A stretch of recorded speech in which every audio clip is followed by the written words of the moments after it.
नमस्कार, मैं आस्था कुकरेजा एक बार फिर आप सभी का आपके अपने मंच पढ़ लो इंडिया में बहुत बहुत स्वागत करती हूँ। बच्चों, मैं आपको यहाँ पर सीबीएसई का कोर्स शुरू कराने जा रही हूँ आज से, जिसमें मैं आपको हिंदी पढ़ाऊंगी और आज से हम लोग हमारा जो हिंदी विषय है उसका पाठ्यक्रम शुरू करने जा रहे हैं। तो आज हम अपना पहला अध्याय करेंगे, तो चलिए एक बार शुरू करते हैं। हमारा जो पहला अध्याय रहेगा वो एक कविता के रूप में है हमारे सामने, जिसका शीर्षक है देवसेना का गीत और जिसके रचयिता हैं जयशंकर प्रसाद जी।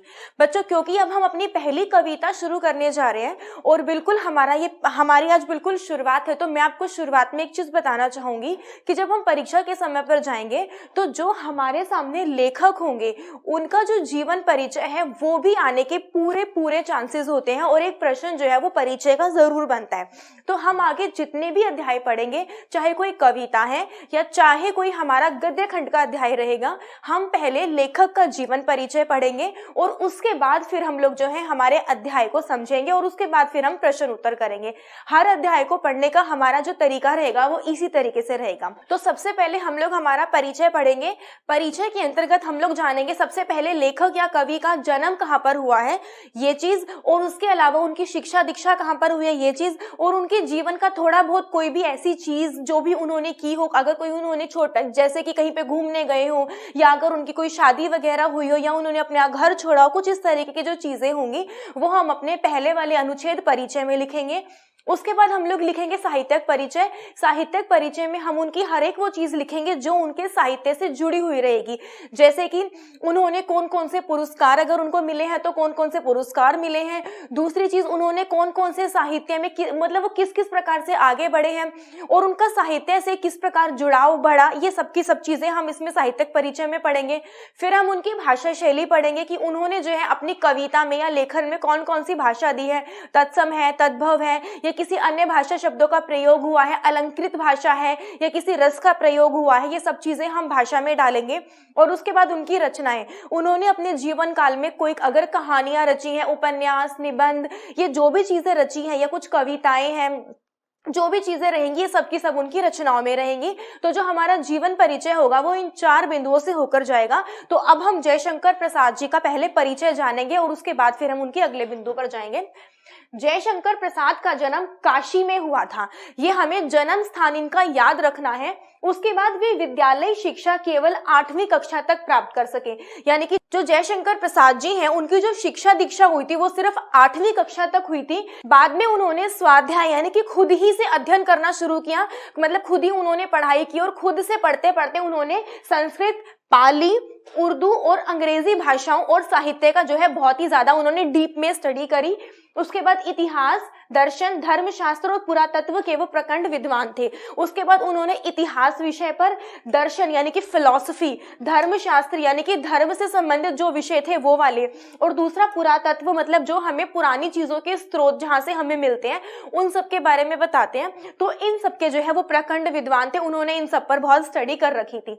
उसके बाद हमने इनके बारे में थोड़ा सा पढ़ा कि प्रसाद जी अत्यंत सौम्य, शांत और गंभीर प्रकृति के व्यक्ति थे। हम थोड़ा सा अब उनके बारे में बताएंगे कि वो किस प्रकार के व्यक्ति थे। वे पर निंदा एवं आत्मस्तुति दोनों से ही सदा दूर रहते थे, मतलब वो किसी की बुराइयां करने से या फिर कोई भी इस प्रकार की चीजें करने से हमेशा दूर रहते थे। बहुमुखी प्रतिभा के धनी थे, थोड़े से मल्टी टैलेंटेड इंसान थे वो, ये माना जाता है। मूलतः वे कवि थे, लेकिन उन्होंने नाटक, उपन्यास, कहानी, निबंध आदि अनेक साहित्य विधाओं की उच्च कोटि की रचनाओं का सृजन किया। कहने को तो जयशंकर प्रसाद जी एक कवि थे, लेकिन उन्होंने नाटक, उपन्यास, कहानी, निबंध, इन सारी जो विधाएं होती हैं, इन सारी विधाओं में भी जो उन्होंने अपनी रचनाएं हैं वो करी हैं। उसके बाद हम इनकी थोड़ी सी रचनाएं पढ़ेंगे कि इन्होंने अब कौन कौन सी जो रचनाएं हैं वो करी हैं। अब देखिए, प्रसाद जो है साहित्य में राष्ट्रीय जागरण का जो स्वर है प्रमुख है। जो प्रसाद जी ने अपनी कविताओं में या जो उनके जो निबंध है या जो भी उनकी रचनाओं में उन्होंने डाला है, उन्होंने एक मुख्य विषय लिया है राष्ट्रीय जागरण, यानी कि राष्ट्र को संबोधित करते हुए, नेशन को एड्रेस करते हुए उन्होंने अपनी कविताएं या अपनी सारी की सारी विधाएं लिखी हैं। संपूर्ण साहित्य में, विशेषकर नाटकों में प्राचीन भारतीय संस्कृति के गौरव के माध्यम से प्रसाद जी ने यह काम किया है। और उन्होंने जो भी चीजें लिखी है उसमें प्राचीन भारतीय संस्कृति यानी कि हमारे भारत का कल्चर क्या रहा है, हमारे भारत में कस्टम्स कौन कौन से रहे हैं, रहन सहन, खान पान, वेशभूषा या हम जो भी चीजें रही हैं वो सबकी सब इन्होंने अपनी कविताओं में या अपनी रचनाओं में डाली है। उसके बाद उनकी कविताओं कहानियों में भारतीय संस्कृति और जीवन मूल्यों की झलक देखने को मिलती है। भारतीय संस्कृति जो है इनकी प्रमुख विशेषता है, हम ये चीज लिख सकते हैं। उसके बाद प्रसाद जी ने कविता के साथ नाटक, उपन्यास ये सब जो है इन्होंने किया है। उसके बाद इनकी कुछ रचनाएं हैं, एक बार हम इनकी रचनाएं देखेंगे। इनकी जो प्रमुख रचना है अजात शत्रु, ये हमें देखनी है। इनका एक नाटक है स्कंदगुप्त, बहुत ही प्रसिद्ध नाटक इनका रहा है। फिर चंद्रगुप्त, राजश्री, ध्रुव स्वामिनी, और उसके बाद ये इनके कुछ नाटक हैं। फिर कंकाल, तितली, इरावती, ये इनके कुछ ऐसे उपन्यास हैं जो पूर्ण नहीं हो पाए, अपूर्ण रह गए, अधूरे रह गए हैं, इसलिए यहाँ पर इस अपूर्ण शब्द का इस्तेमाल किया गया है। उसके बाद आंधी, इंद्रजाल, छाया और प्रतिध्वनि और आकाशदीप, ये इनके कुछ कहानी संग्रह है, ये इनकी कुछ कहानियां हैं। उसके बाद काव्य और कला तथा अन्य निबंध, ये काव्य और कला इनका एक निबंध माना जाता है। उसके बाद झरना, आंसू, लहर, कामायनी, कानन, कुसुम और प्रेम पथिक, इनकी कुछ कविताएं हैं जो कि इनके जीवन काल में बहुत ही प्रसिद्ध रही हैं। ये इनकी कुछ रचनाएं हैं और जो कि बहुत जरूरी है। यहाँ पर जो कवि जयशंकर प्रसाद हैं, इनका जो परिचय है वो खत्म होता है। इनके परिचय को हमने दो भागों में बांटा है, एक परिचय और दूसरा रचनाएं। क्योंकि इनके परिचय में हम लोगों को साहित्यिक परिचय देखने को नहीं मिला, तो जहां पर हमें जो बिंदु है, हम जितने बिंदु हम कवर कर पाते हैं, हम परीक्षा की दृष्टि से उतने बिंदु कवर करेंगे। अगर नहीं है तो कम से कम 2 या 3 बिंदुओं तक हम अपना परिचय पूरा करेंगे और उसके बाद हम उसको परीक्षा में डालेंगे। यहाँ तक हमारा ये परिचय रहेगा। उसके बाद फिर हम अपनी कविता जो है वो शुरू करेंगे और हमारा पाठ नंबर 1 रहेगा देवसेना का गीत। तो इसको हम शुरू करते हैं। देवसेना का गीत शुरू करने से पहले थोड़ा सा इसका परिचय देना चाहूंगी। देवसेना का जो गीत है, जयशंकर प्रसाद जी ने एक नाटक रचा है, हमने अभी अभी उनकी रचनाओं में पढ़ा, स्कंदगुप्त, उससे लिया गया है ये। और ये जो देवसेना का जो ये स्कंदगुप्त नाटक है, ये उसकी जो नायिका है, जो इनकी मेन हीरोइन है, वो देवसेना जी ही मानी जाती है। इसमें जो देवसेना के भाई रहे हैं बंधु वर्मा, वो उनसे उनके जीवन काल में बहुत ही ज्यादा लगाव था। देवसेना अपने भाई के साथ रहती थी, लेकिन वहां पर एक आर्यव्रतों पर हूणों का आक्रमण हुआ था। ये जो देवसेना का परिवार था, ये आर्यव्रत परिवार के अंतर्गत आता था। तो इन पर हूणों एक जाति होती थी, उनका आक्रमण हुआ, जिसकी वजह से इनका देवसेना का भाई बंधु वर्मा और इनका पूरा का पूरा जो परिवार था वो वीर गति को प्राप्त हो गया था, यानी कि इनका सबका शहीद हो गए थे, देहांत हो गया था इन सबका।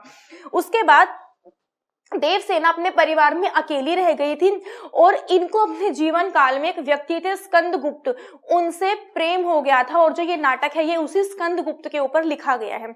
जब स्कंदगुप्त से देवसेना को प्रेम हुआ तो जो स्कंदगुप्त थे वो मालवा में एक धन कुबेर रहते थे, जिनकी कन्या का नाम था विजया। देवसेना स्कंदगुप्त से प्यार करती थी और जो स्कंदगुप्त है वो उन धन कुबेर की कन्या जो है विजया, उससे प्यार करते थे। तो ये लव ट्रायंगल चल रहा था यहाँ पर। तो पूरे जीवन काल में देवसेना स्कंदगुप्त के पीछे लगी रही, लेकिन स्कंदगुप्त जो है उसको नहीं मिले। लेकिन स्कंदगुप्त ने अपने जीवन के अंतिम काल में देवसेना को जब उन्होंने प्रपोजल रखा उनके सामने, तो देवसेना ने अपने जो है अंतिम क्षणों में उस प्रपोजल को मना कर दिया और सारे जीवन जो है वो अकेली अपनी उम्मीदों के भरोसे जीवन जीती रही। और उनको अपने जीवन में जो चीजें चाहिए थी या जो खुशियां वो चाहती थी वो उनको नहीं मिली। ये एक छोटा सा इसके ऊपर है और ये कविता जो है इसी चीज के ऊपर लिखी गई है। तो चलिए एक बार कविता शुरू करते हैं। आहा वेदना मिली विदाई, मैंने भ्रमवश जीवन संचित, मधुकरियों की भीख लुटाई। आहा वेदना मिली विदाई, छल छल थे संध्या के श्रम कण, आंसू से गिरते थे प्रतिक्षण, मेरी यात्रा पर लेती थी नीरवता अनंत अंगड़ाई। आहा वेदना मिली विदाई, ये हमारा पहला एक पद्यांश है। एक बार इसके बारे में जानेंगे। वेदना अर्थात पीड़ा या दुख। उसके बाद भ्रमवश यानी कि भ्रम के कारण, कंफ्यूजन जिसको हम बोलते हैं, भ्रम के कारण। भ्रमवश अर्थात भ्रम के कारण। फिर उसके बाद है संचित, मतलब इकट्ठा करना, उन्होंने इकट्ठा किया। उसके बाद है मधुकरियों की भीख लुटाई। श्रमकण होता है जब हम मेहनत करते हैं ना, मेहनत करने के बाद जो हमारे शरीर पर पसीने की जो हमारा जो पसीना आता है, हम उसको बोलते हैं श्रमकण, अर्थात पसीने की जो बूंदे मेहनत के बाद, श्रम के बाद निकली पसीने की बूंदे, इसको बोलते हैं हम श्रमकण। उसके बाद है प्रतीक्षण, यानी कि प्रत्येक पल, हर पल, प्रतिपल, प्रत्येक पल। और उसके बाद नीरवता, नीरवता का अर्थ होता है खामोशी, चुप्पी, जिसको हम चुप्पी कहते हैं, साइलेंस। तो ये हमारे कुछ शब्दार्थ होंगे पहले वाले पद्यांश के। तो अब हमने जब शब्दार्थों को जाना तो अब हमें इसकी व्याख्या करना बहुत ही इजी हो जाएगा। आहा वेदना मिली विदाई, मैंने भ्रमवश जीवन संचित मधुकरियों की भीख लुटाई। तो सबसे पहले हम इसका प्रसंग करेंगे। प्रसंग जाएगा हमारा कि प्रस्तुत पंक्तियां हमारी हिंदी की पाठ्य पुस्तक अंतरा में जो है देवसेना का गीत नामक कविता से उद्धृत की गई हैं, जिसके रचयिता जयशंकर प्रसाद जी हैं।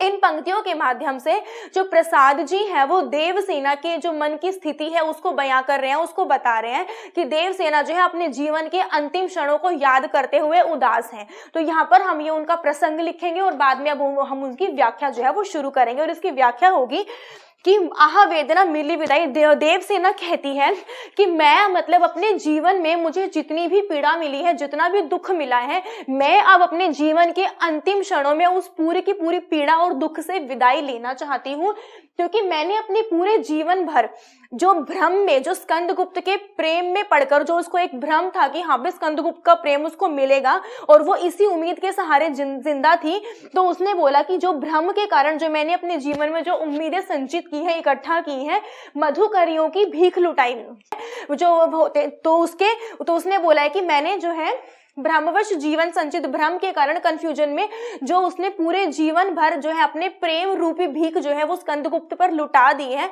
तो वो इसके बारे में बात करे कि मैं अब इन सब चीजों से विदाई लेना चाहती हूँ, मुझसे और ये सब नहीं हो रहा है। छल छल थे संध्या के श्रमकण, संध्या के समय जो उसकी, जब उसने पूरे जीवन भर अकेले रहकर जो मेहनत करी और उस मेहनत के बाद जो उसके माथे से, जो उसके शरीर से जो पसीने की बूंदें बहती थी, आंसू से गिरते थे प्रतिक्षण, और प्रत्येक पल जो है उसकी आंखों में जो है, जब वो अपने पूरे जीवन भर को याद करती थी तो उसकी जो जीवन में जो उसकी कमजोरी, जो ऐसी यादें जो उसको आंसू दे जाती थी, क्योंकि उसका जीवन पूरा का पूरा इन यादों से भरा हुआ था। पहले भाई वीरगति को प्राप्त हुए, फिर परिवार उससे दूर हुआ और उसके बाद उसको उसका प्रेम भी नहीं मिला।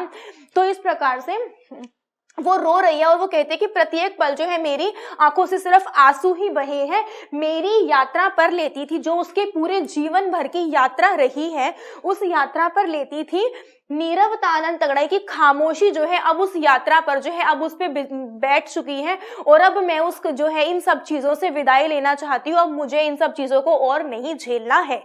ये इस पद्यांश की जो है थोड़ी सी व्याख्या हो जाएगी। ये प्रसंग यहाँ पर मैंने लिखा है और ये जो इसका भावार्थ है ये भी यहाँ पर दिखा गया है। जब आप वेबसाइट पर जाएंगे तो वेबसाइट पर आपको ये जो पद्यांश है इसके नोट्स भी आपको देखने को मिलेंगे, तो आप अपने पेज के हिसाब से भी बहुत आराम से पढ़ सकते हैं। एक बार इसका प्रसंग हम इसमें देख लेते हैं कि प्रस्तुत पंक्तियां देवसेना का गीत के नाटक स्कंदगुप्त का अंश है और हूणों के हमले से अपने भाई और मालवा के राजा बंधु वर्मा और परिवार के सभी लोगों के वीर गति पाने और अपने प्रेम स्कंदगुप्त द्वारा ठुकराए जाने से टूटी देवसेना जीवन की आखिरी मोड़ पर आके अपने अनुभवों में अर्जित दर्द भरे क्षण का स्मरण करके यह गीत जो है वो गा रही है। यह इसका प्रसंग होगा और फिर इसका भावार्थ कि जीवन के अंतिम समय में प्रेम निवेदन को ठुकराकर देवसेना को बहुत ही ज्यादा दुख हो रहा है, क्योंकि स्कंदगुप्त ने देवसेना को उसके जीवन के अंतिम क्षणों में प्रेम निवेदन किया था, क्योंकि पूरे जीवन भर तो वो उस विजया के पीछे लगा रहा, ये लव ट्रायंगल चला इनका। तो जब जीवन के अंतिम क्षण में स्कंदगुप्त ने उसको फाइनली प्रपोज किया तो देवसेना ने अब उसको फिर बाद में मना कर दिया। जिस प्रेम का उसने जीवन भर इंतजार किया उसे वो अब अपना ही नहीं सकती, क्योंकि अब उसके अंदर उतनी ताकत नहीं है कि अब वो उसके प्रेम को अपनाए। और बाद में जो स्कंदगुप्त था, जब देवसेना ने उसके प्रेम को ठुकरा दिया था, तो स्कंदगुप्त ने भी आजीवन कुंवारेपन का जो उसने एक वो होता है ना व्रत, वो ले लिया था। इसी प्रेम के भ्रम में उसने अपने पूरे जीवन की इच्छाओं और अभिलाषाओं को लुटा दिया था। पूरे जीवन भर सिर्फ स्कंदगुप्त को पाने की चाह ने उससे कोई अभिलाषा, कोई इच्छा उसके पास रही ही नहीं थी, सिर्फ वो स्कंदगुप्त को पाना चाहती थी। वो कहती है कि उसके दुख से दुखी होकर भी श्याम अब आंसू बहा रही है, अर्थात अब वे जीवन के दुखों से थक गई है और उसने जीवन भर दुख ही देखा है। उसके पूरे जीवन में सिर्फ अकेलापन जो था वो ही उसका साथी रहा था। ये इसका भावार्थ हो जाएगा। और हम कोई भी पद्यांश करेंगे तो हम उसका विशेष का अर्थ यहाँ पर है भाषा शैली, हम उसकी भाषा शैली जरूर करेंगे यहाँ पर।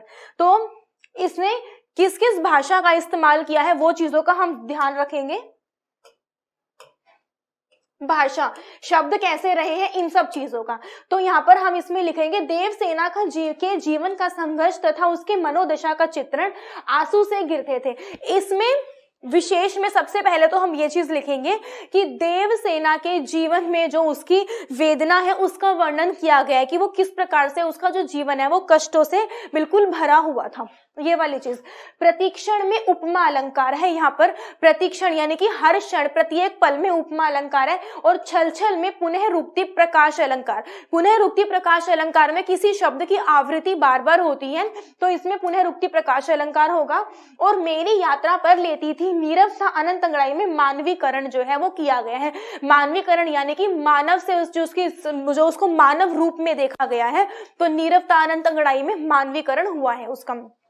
तो ये हमारा यहाँ पर इसका विशेष रहेगा। उसके बाद हमारा अगला पद्यांश आएगा,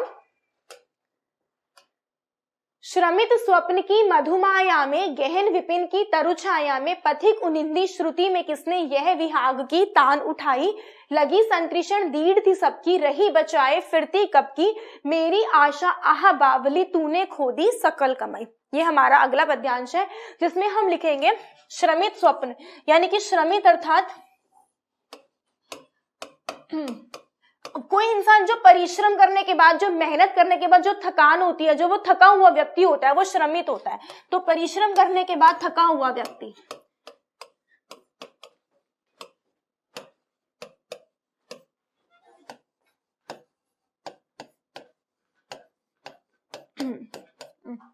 उसके बाद विपिन अर्थात जंगल जो होता है ना उसको विपिन बोला जाता है। और यहां पर आएगा पथिक, मतलब कोई भी राही या कोई मुसाफिर। पथिक अर्थात मुसाफिर, जो किसी रास्ते से होकर गुजरता है, पथिक या मुसाफिर। उसके बाद उनिंदी मतलब कि नींद में, नींद की अवस्था में।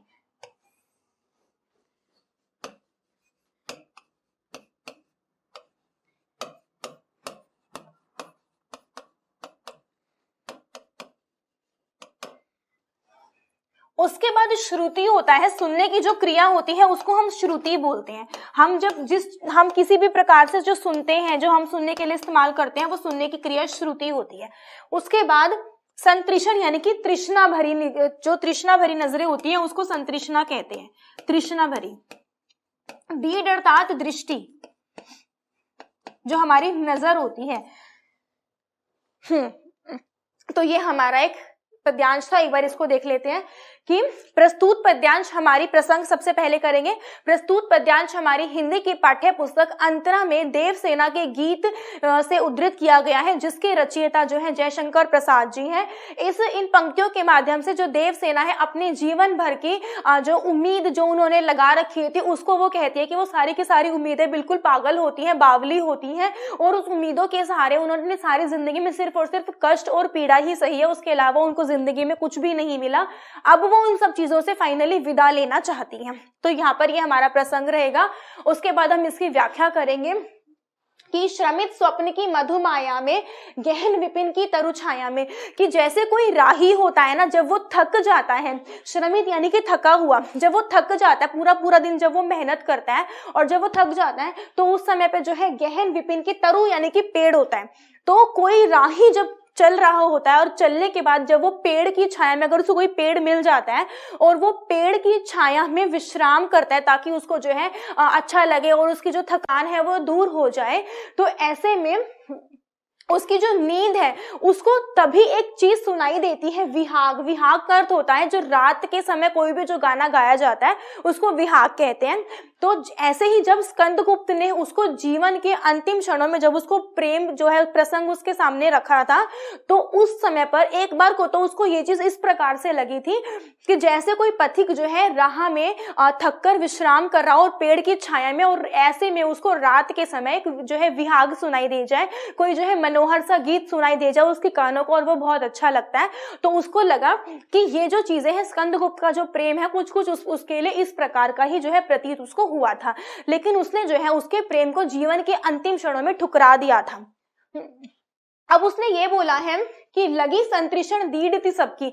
तो यहाँ पर देवसेना कहते हैं कि जब वो जवान थी तो एक होता है ना कि यौवना अवस्था में कोई भी हर एक पुरुष की नजर जो है उन पर रहती थी, क्योंकि देवसेना बहुत ही सुंदर थी, तो जितने भी पुरुष थे सबकी तृष्णा भरी जो नजरें थी वो देवसेना पर रहती थी। और देवसेना ने कभी भी सब किसी की भी तरफ ध्यान नहीं दिया और वो सिर्फ और सिर्फ स्कंदगुप्त को पाना चाहती थी, जिसके चक्कर में उन्होंने जो बाकी जितने भी पुरुष रहे हैं जिसकी भी नजर उन पर रहती थी उन सबके प्यार को भी, उन सबके प्रसंग को भी ठुकरा दिया उन्होंने, और वो अपने आप को उन सब से जो है बचाती फिरती थी सिर्फ स्कंदगुप्त के प्यार के चलते। अब वो कहती है अंत में, मेरी आशा आहा बावली तूने खो दी सकल कमाई। वो ये बोलती है कि मैंने जो है स्कंदगुप्त को पाने की आशा और आकांक्षा इस प्रकार से रखी कि अपनी जो जीवन रूपी इज्जत है मैं उसको भी नहीं बचा पाई। मैंने अपनी जो सकल कमाई है, एक लड़की के लिए जो सकल कमाई जो होती है वो इसकी इज्जत होती है, और देवसेना ने बोला कि मैंने अपनी इज्जत तक को जो है पूरे उसमें जो है वो गवा दिया है। तो यहाँ पर जो है हमारा इसका ये अर्थ रहेगा, प्रसंग हमारा हो चुका है, इसका भावार्थ एक बार हम यहाँ पर देख लेते हैं कि देवसेना कहती है कि परिश्रम से थके हुए सपने के मधुर सम्मोहन में घने वन के बीच पेड़ की छाया में विश्राम करते हुए यात्री की नींद से भरी हुई सुनने की अलसाई क्रिया में यह किसने राग विहाग की स्वर लहर छेड़ दी है। यानी कि स्कंदगुप्त का जीवन के अंतिम क्षणों में उनके सामने प्रेम प्रसंग रखना उनको एक विहाग राग के समान प्रतीत होता है कि जीवन भर संघर्ष करती हुई देवसेना जो है अब सुख की कामना करते हुए जब वो मीठे स्वप्न लेती है तो वो इन सब चीजों के बारे में सोच रही होती है। और उसके बाद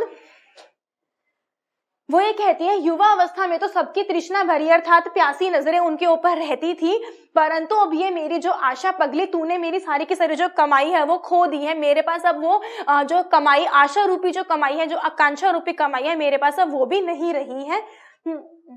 अब उसके आसपास सब जब उसके ऊपर प्यासी भरी नजरें होती थी तो वो सिर्फ उसके स्कंदगुप्त के प्यार के चक्कर में थे और उसने सब कुछ जो है बिल्कुल ही टोटली इग्नोर कर दिया था। अब अगला आएगा, चढ़कर मेरे जीवन रथ पर प्रलय चल रहा अपने पद पर, मैंने निज दुर्बल पद बल पर उससे हारी होड़ लगाई, लोटा लो यह अपनी थाती, मेरी करुणा हा हा खाती।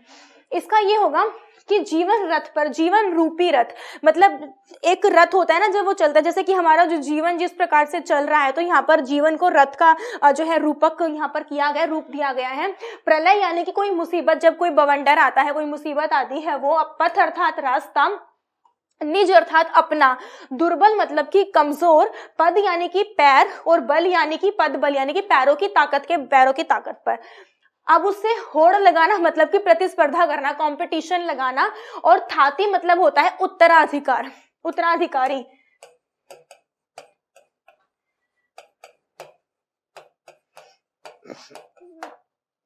मेरी करुणा हाहा खाती। तो इसमें ये होगा, प्रसंग लिखेंगे हम इसका कि प्रस्तुत पंक्तियां हमारी हिंदी की पाठ्य पुस्तक अंतना में देवसेना का गीत नामक कविता से उद्धृत की गई हैं, जिसके रचयिता जयशंकर प्रसाद जी हैं। और इन पंक्तियों के माध्यम से जो देवसेना है अपने जीवन के अंतिम क्षणों में अपना सब कुछ लौटा रही है और वो कहती है कि अब मुझे किसी भी चीज की जरूरत नहीं है। ये इसका प्रसंग रह जाएगा।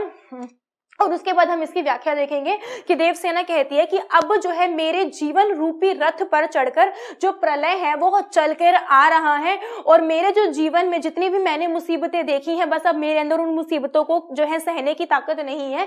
मैंने अपने खुद के जो पैरों की ताकत से मैंने ऐसी चीज से कंपटीशन करने की कोशिश की, मैंने ऐसी चीज को पाना चाहा जो चीज मुझे कभी मिलनी ही नहीं थी। स्कंदगुप्त को वो पाना चाहती थी और स्कंदगुप्त उनको जो है मिलने थे ही नहीं। तो वो कहते कि ऐसी चीज से प्रतिस्पर्धा कर रही हैं जिसको पता था कि उसके बाद में उनकी हार निश्चित है, हार होनी ही है।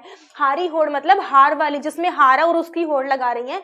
लोटा लोहे अपनी थाती, वो कहती है कि अब जो है मुझे कुछ भी नहीं चाहिए, आप अपना उत्तराधिकार वगैरह किसी और को दे दो, मुझे कोई गद्दी नहीं चाहिए, मुझे कहीं का कुछ भी नहीं बनना है, मेरी करुणा हाहा खाती, बस अब तो मैं अपने जीवन के अंतिम क्षणों में बस अब अकेले रहना चाहती हूँ और अपने जीवन में जो है सिर्फ अगर कुछ मुझे सुख के पल मिल जाते हैं तो बस मैं उनको जीना चाहती हूँ। ये हो जाएगा। फिर है विश्व ना संभलेगा यह मुझसे, इससे मन की लाज गवाई, कि अब जो है मुझसे ये चीजें नहीं संभलेंगी, अब मैं कुछ भी नहीं संभाल पाऊंगी और इन सबके चक्रों में मैंने पहले ही अपनी जो मन की लाज है वो गवा चुकी हूँ, अब इससे ज्यादा मेरे अंदर और काबिलियत या और ताकत नहीं है। ये हो जाएगा। फिर व्याख्या है कि देवसेना कहती है कि मेरे जीवन रूपी रथ पर सवार होकर प्रलय अपने रास्ते पर चला आ रहा है और अपने दुर्बल पैरों के बल पर उस प्रलय से ऐसी मैं प्रतिस्पर्धा कर रही हूँ जिसमें मेरी हार सुनिश्चित है। उनको पता है कि उनकी हार होनी है, लेकिन वो फिर भी वो हार जो है उससे सामना उसका कर रही है कि अपने तुम धरोहर को, अपनी तुम अमानत को वापस ले लो और मुझे जो है इसमें से कुछ भी नहीं चाहिए। ये इसका जो है इसका भावार्थ हो जाएगा। और फिर इसका विशेष होगा कि जीवन रथ में रूपक अलंकार है। जीवन रूपी रथ, यहाँ पर जीवन को रथ से जो है उसकी तुलना कीजिए, रूप दिया गया है तो रूपक अलंकार होगा। पथ पर हारी होड़ और लोटालो में अनुप्रास अलंकार है। हारी होड़ ह वर्ण की आवृत्ति है और यहाँ पर लोटालो में ल वर्ण की आवृत्ति है, जिसके कारण यहाँ पर अनुप्रास अलंकार होगा। और प्रलय चल रहा अपने पथ पर में, प्रलय का मानवीकरण, जिस मतलब जैसे होता है ना कि मानव अपने पथ पर चलता है, मानव का रूप दे दिया तो प्रलय कभी चलेगा नहीं, लेकिन प्रलय को मानव का रूप दे दिया तो यहाँ पर उसका मानवीकरण हुआ है। और इसका जो गुण है वो माधुर्य है और व्यंजना शब्द शक्ति का इसमें प्रयोग हुआ है। तो यहाँ पर जो हमारी ये कविता है ये हमारी खत्म होती है, जिसमें हमने जो है इसका सबसे पहले कोई भी पद्यांश है उसका प्रसंग किया, फिर हमने उसका सरलार्थ किया और फिर हमने उसका विशेष किया। अब एक बार हम इसके प्रश्न उत्तर देखेंगे जो कि हमें परीक्षा की दृष्टि से अब तैयार करने हैं। तो चलिए एक बार शुरू करते हैं। प्रश्न नंबर 1 यहाँ पर होगा, मैंने भ्रमवश जीवन संचित मधुकरियों की भीख लुटाई, पंक्ति का भाव स्पष्ट कीजिए। भाव स्पष्ट करने का अर्थ है कि सिर्फ आपको उस पंक्ति का अर्थ बताना है। तो इसका होगा कि देवसेना यहाँ पर कहती है कि मैंने जो है अपने पूरे जीवन भर में स्कंदगुप्त का प्रेम पाने के भ्रम में अपने पूरे के पूरे जीवन में जो भी चीजें इकट्ठी की थी, अपनी आकांक्षा, अपनी अभिलाषाएं, जो भी चीज उनके पास थी, मधुकरियों की भीख लुटाई। उन्होंने जो है स्कंदगुप्त के प्रेम में उन सबकी सब चीजों को जो है लुटा दिया है। अब उनके जीवन के अंतिम क्षणों में उनके पास वो आकांक्षा और जो उम्मीद है, जो जीवन जीने का सहारा होती है, उनके पास अब वो भी नहीं बची है। तो यहाँ पर इसका अर्थ हो जाएगा कि परिचय मिलता है, वह स्कंदगुप्त से प्रेम कर बैठती है और स्कंदगुप्त के हृदय में उसके लिए कोई स्थान नहीं है। और जब देवसेना को इस सच का पता चलता है तो उसे बहुत दुख होता है और वो स्कंदगुप्त को छोड़कर चली जाती है और वो ये कहती है कि मैंने प्रेम के भ्रम में अपने जीवन की अभिलाषाओं को, अपनी भिक्षा को लुटा दिया है और अब मेरे पास अभिलाषाएं जो है वो भी नहीं बची हैं। यानी कि अब वो जो है जिस अभिलाषाओं के सहारे जिंदगी गुजार रही थी, वो चीजें भी उसके पास नहीं रही हैं। अगला प्रश्न है, कवि ने आशा को बावली क्यों कहा है? क्योंकि देखो, जब हम उम्मीदों के सहारे, जब हम अपनी जिंदगी, एक तो कहते हैं कि उम्मीद हमारी जिंदगी में बहुत जरूरी होती है, दूसरा ये कि जब उम्मीदें हम हद से ज्यादा लगा लेते हैं तो वो चीजें जो है हमें एक उस चीज के पीछे बिल्कुल बावला कर देती है और हम किसी और चीज के बारे में नहीं सोच पाते हैं। जिस तरीके से देवसेना के साथ हुआ कि यौवनावस्था में जब सबकी तृष्णा भरी नजरें उसके ऊपर होती थी तो देवसेना सिर्फ और सिर्फ स्कंदगुप्त को पाना चाहती थी और स्कंदगुप्त जो है वो विजया को पाना चाहता था। तो इस लव ट्रायंगल के चक्कर में देवसेना ने अपनी पूरी जिंदगी जो है एक अभिलाषा और इच्छाओं में गुजार दी और उसको जीवन में अंत में कुछ भी हासिल नहीं हुआ और अकेलेपन में जिंदगी उसने गुजार दी। तो आशाओं के चक्कर में ये सब हुआ, जिसके कारण कवि ने आशा को बावली कहा है। ये होगा इसका। फिर अगला है, मैंने निज दुर्बल पद बल पर उससे हारी होड़ लगाई। इन पंक्तियों में दुर्बल पद बल और हारी होड़ में निहित व्यंजना शब्द जो स्पष्ट है वो करना है। देखिए, व्यंजना यानी कि व्यंग्य, वास्तव में इसमें क्या व्यंग्यात्मक शक्ति का इस्तेमाल किया गया है हमें वो बताना है। तो मैंने निज दुर्बल पद बल पर, कि अपने खुद के पैरों के बल पर मैंने ऐसी चीज से होड़ लगाने की कोशिश की है जो उसको पता है कि उसको वो चीज मिलनी ही नहीं है, जो उसके लिए है भी नहीं, और उसको ये चीज पता है कि इस चीज में उसकी हार सुनिश्चित है, लेकिन उसके बावजूद भी वो उसको पाने में लगी हुई है और पूरे जीवन भर उसने यही काम किया है। तो उसकी देवसेना की सीमा का ज्ञान कराता है, अर्थात देवसेना अपने बल की सीमा को बहुत भली प्रकार से जानती है और उसे पता चलता है कि वो बहुत ही कमजोर है। इसके बाद भी वो अपने भाग्य से लड़ रही है और होड़ लगा यानी कि प्रतिस्पर्धा कर रही है ऐसी चीज के पीछे जो उसको मिलनी ही नहीं है। उसके बाद काव्य सौंदर्य स्पष्ट करना है। जब हमारे परीक्षा में काव्य सौंदर्य वाला प्रश्न आएगा तो काव्य सौंदर्य में हम दो चीजें लिखेंगे, एक तो उस पंक्ति का भाव क्या है यानी कि उसका अर्थ क्या है, हम काव्य सौंदर्य में इस चीज को लिखेंगे, और दूसरा उसका विशेष अर्थात उसकी भाषा शैली क्या है, हम इसमें ये भी लिखेंगे। अगर आपसे साधारण पूछ लिया जाए कि आशय स्पष्ट कीजिए या भाव स्पष्ट कीजिए तो आपको सिर्फ अर्थ लिखना है, लेकिन काव्य सौंदर्य में अर्थ और भाषा दोनों चीजें आपको लिखनी है इसके अंदर। तो काव्य सौंदर्य स्पष्ट करना है। श्रमित स्वप्न की मधुमाया में, गहन विपिन की तरु छाया में, यह विहाग की किसने तान उठाई। तो ये हमारी पंक्तियां हैं, आपको इसका काव्य सौंदर्य स्पष्ट करना है। एक होता है कि श्रमित स्वप्न की, कि जब देवसेना जो है अपने क्षणों को याद करती है और जब जीवन के अंतिम क्षणों में स्कंदगुप्त उनके सामने जो प्रेम का प्रसंग रखता है तो उनको ऐसा लगता है कि जब वो कोई सपने में, मतलब कोई राही जब थक कर रात के समय विश्राम कर रहा होता है पेड़ की छाया में, और उस समय ऐसे में कोई जो है एक प्यारा सा गीत कोई सुना दे और वो जो गीत है वो कानों को बहुत सुकून देता है, तो उनको जो उनका प्रसंग है वो इस प्रकार से लगता है, लेकिन वो उस प्रसंग को जो है अंतिम क्षणों में स्वीकार नहीं कर पाती। ये इसका अर्थ हो जाएगा।